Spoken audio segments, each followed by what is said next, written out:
Чуть не з'їв бабін пашпорт.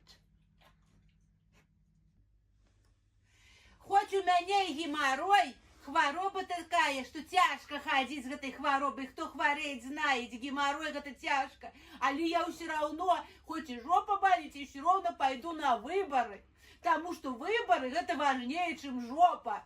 Ой, грязная троху я тут з туалету. Але приходите на выборы, усе, и те, у кого геморрой, у кого жопа, усе приходите на выборы.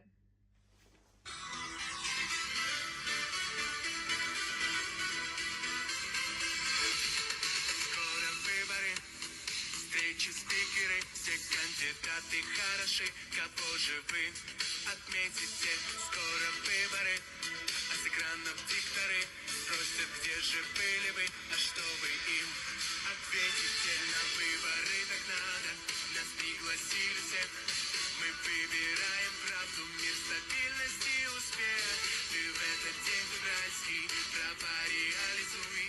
Исполни долг гражданский, приходи, проголосуй. Галь, конечно, это для молодежи. Ну, надо наши, свой. Да, давай наши. Давай наши, Таких, свойські. як ми, много, Галя. Потанцують нам. Давай, починаємо. Ну что, девчонки, запускаем новый челлендж. Олечка, Белорашин.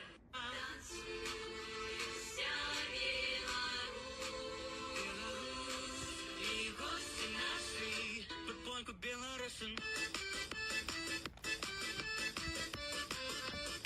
Под планку белорусин. Под планку белорусин.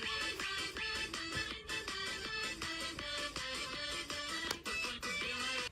Голосуй, не голосуй, все равно получишь выборы.